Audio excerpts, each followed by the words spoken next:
All right, so welcome everyone. Today's topic is Medicare versus Medicaid. This topic was also a suggestion from one of our prior discussions. This is the first time we've done any of these topics. It is a very general overview. So if you're looking for specific details, I did not include most of them because it is supposed to be brief.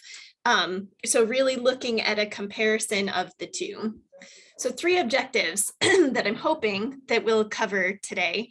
So describing the Medicare and Medicaid programs, to identify the patient populations, and then compare some differences between the two. So let's get started. An initial oversight. So the Federal Department of Health and Human Services has a division within it. Division, branch, office, I'm not sure what the official title is, but it's called the Center for Medicare and Medicaid Services. So CMS oversees some of the federal infrastructure. As we'll look at, just because Medicaid is operationalized within the states, there is some federal guidance. So there are some overarching umbrella policies, techniques, things that they require be incorporated for there to be federal funding. So both of those do oversee these programs. And then there is further oversight both in the states as well as with insurance companies. So there even could be a little dotted line from here down to the insurance companies. So because Medicare and Medicaid are both insurance policies, I think the insurance, our last box here, is where most people would think about. But I think it's helpful to realize that there's quite a few different layers for both of these programs that do impact a little bit some of the services, as well as some of the finances. So let's look at some comparisons. So Medicare itself, public insurance program, it is federally funded. A large portion of the funding for this does come from payroll taxes that are set aside in different funding programs. There are also different line items that come in, especially for other projects. The target population for Medicare, and I will probably screw the 2 words up at some point, but I'm trying to be careful. For Medicare, are individuals who are 65 years or older. There is also eligibility criteria for some patients who have disabilities. So they would need to apply essentially for eligibility if they have a handful of disabilities. Different medical condition, developmental disabilities, intellectual disabilities all could qualify. So it's not only those who are 65 and older, there may be a slight mix. The operations of the program really are housed in CMS. So it's federal operation of the program, but it can be run by the different insurance companies. So not all of the different companies are going, or plans are going to look exactly the same. Let's contrast that with Medicaid programs. So Medicaid program, also a public insurance program, but it has joint funding from both federal as well as from the states. The population, the target population for Medicaid are low-income families, and that actually moved, and individuals with disabilities. So in the past, it really was focused on elderly patients, patients with disabilities, as well as pregnant women and children. The Affordable Care Act increased that umbrella a little bit, allowing for coverage in the states who did expand Medicaid to look at other adults that fit certain income criteria, as well as parents or caregivers of patients. So if a child has very significant medical needs where a parent is there as a caregiver and unable to work, thus bringing the overall income down, it allowed for some more flexibility with eligibility criteria there. But full eligibility criteria is left up to the discretion of the states. The states do operate their own Medicaid programs. Many of them will use managed care plans. So as we saw that hierarchy, the insurance companies where I said there could be a dotted line, in many cases, the state Medicaid programs are run by different managed care plans. In some cases, it may be one. In other cases, it may be a panel or a pool of different plans. So there tends to be less variability within the Medicaid programs, but there still can be some compared to Medicare. So just in looking at the eligibility, so I said that there's a relationship that federally they are able to institute some requirements to get different amounts of federal funding. The different states get different amounts of funding depending on their populations. But for a Medicaid program to get the funding, it has to ensure that it covers children through 18 years that live in families with a income below 138% of the federal poverty line. Pregnant patients whose income, regardless of their family size, is below 138%. And I'm going to draw an asterisk there. I know we have a couple social workers who likely have way more experience in this than I do, but this is just the minimum to qualify for federal funding. So it's not what the exact eligibility criteria are, but they have to do that at least to 138%. If they do more, then that's at the discretion of the states. Parents or caregivers with very low income. So again, that expansion, the new little part of the umbrella to accommodate for essentially the requirement and the burden that puts on some of the parents and caregivers. And then seniors or patients with disabilities who receive cash assistance through the supplemental security income. So their SSI could meet certain criteria that would allow them to qualify for Medicaid. So if the program at a minimum includes these patients, then those states would qualify for more of the federal funding. In Ohio, it's the Medicaid system, most of what it's asking for when you look for eligibility requirements, it wants you to put in what your requirements are. So how many people are in your household? What does your income look like? Because it will automatically tell you if you qualify and take you to the forms that are needed to be filled out. So it really is relatively user-friendly. If you're looking for what those criteria are, it was a little trickier to find. So I was able to find this. For 2022, the Medicaid monthly financial eligibility. So I said 138% for pregnant women. They actually allow qualifications in Ohio for 200% of the federal poverty level. So it meets that minimum threshold, but they actually allow for a bigger buffer for some of these patient populations. So recognizing that there are those discrepancies, the Medicaid criteria, that target population really is more of a financially based program. They're looking at those low income patients, whereas Medicare really is looking at individuals who are a little bit older, as well as those who are who have some long-standing disabilities. So seeing that they have those discrepant populations, what about the services that they offer? So the Medicare services, so your disability patients, as well as those that are 65 and older, they tend to break it down in parts. So part A being predominantly inpatient care. So hospital stays, hospice, skilled nursing, home health care falls within that criteria. Part B tends to be a little bit more of the outpatient care.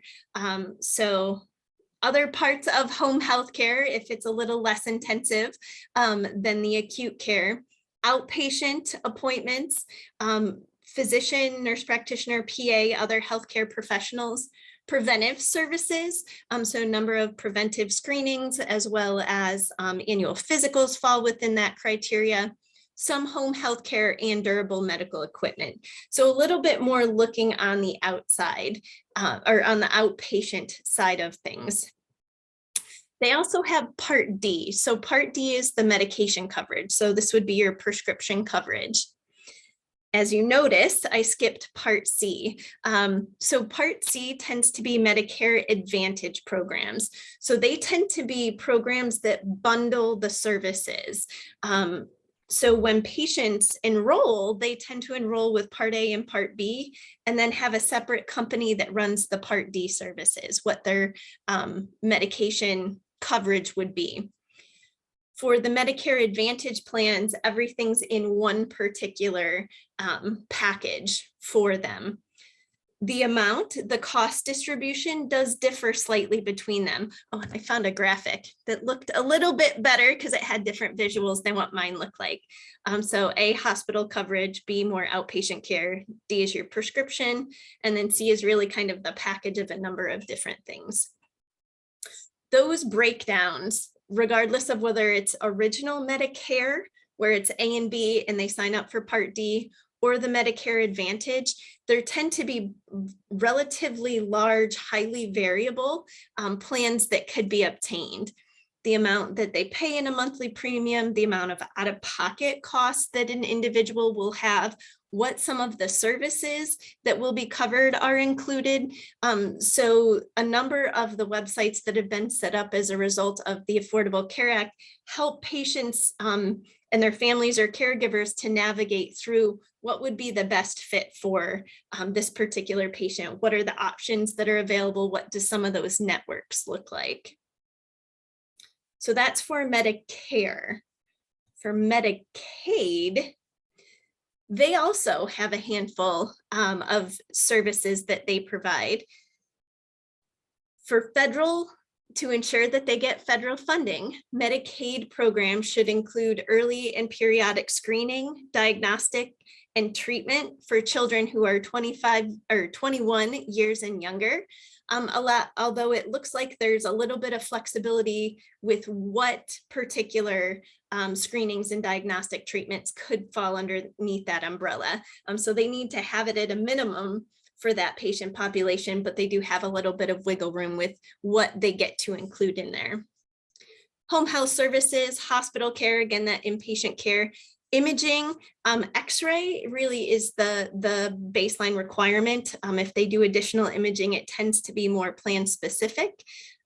Laboratories, skilled nursing facilities, physician or other healthcare professional outpatient care, as well as prescription medications. So these tend to fall more into a package themselves. With that being said, there are some Medicaid programs that will carve out different pieces.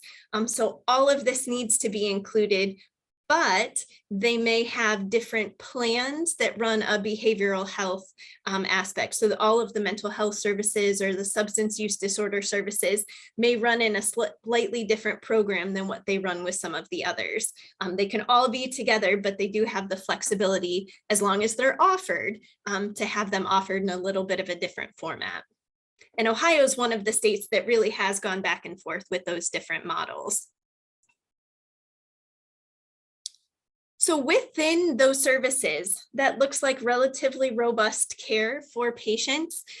There are specific to Ohio. So sorry, Barb, I know this isn't for Minnesota, but specific for Ohio's Medicaid program, they were looking at a handful of quality strategies. So they really targeted 4 different focus populations.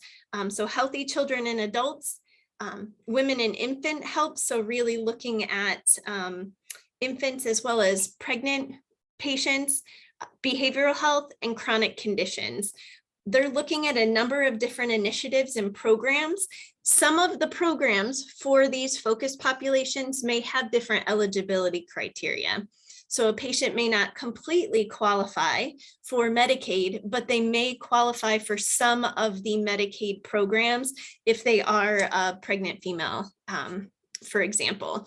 So these are the ones that they specifically are hoping to impact the most. For both healthy children as well as behavioral health, they're looking at some new forms of services, such as Ohio Rise. We partner with some of the folks up at Case Western. And the Center for Innovative Practices, they're very much involved with its relatively comprehensive services for some of the patients that may fall into that category. And those services wouldn't traditionally have been offered under the prior Medicaid systems. So they're really looking at trying to drive outcomes. Now, with that being said, low-income population, they're looking at these focus populations. The reimbursement for Medicaid tends to be a little bit lower than what's seen for some of the Medicare programs. So not all of the providers tend to be willing to accept Medicaid patients. There are a couple outcome studies that have been done by CMS that look at the overall outcomes. And in some cases, hospitals that really have a large percentage of Medicaid patients, some of their outcomes didn't look as good as hospitals that didn't accept a large percentage of patients who had Medicaid. Their length of stay for things like acute MI were a little bit longer, as well as rehospitalizations. And that may be a result of a number of different factors, but it is something to keep in mind. Couple other considerations. So I talked a little bit about cost. So from a Medicare perspective, there's a lot of variability where patients can really pick the plan that they're interested in. They do tend to have monthly premiums, so an amount that they pay every month, and then they're financially responsible for a portion. So they tend to have deductibles, they tend to have co-insurance. If they're older and they have insurance from a former employer or their prior employer, they can use that to help cover some of the expenses that are not covered by their Medicare programs. Medicaid tends to have limited out-of-pocket costs. So in many cases, there may not be a monthly premium that they need to pay. There may be copays associated with some things, but if financially they're unable to do so, they tend not to be denied services because they're unable to pay for their copay for a prescription, for example. The last comparison that I really wanted to make is in terms of enrollment. So Medicare is a pretty standard insurance plan. So there is a designated enrollment window that happens toward the end of the calendar year.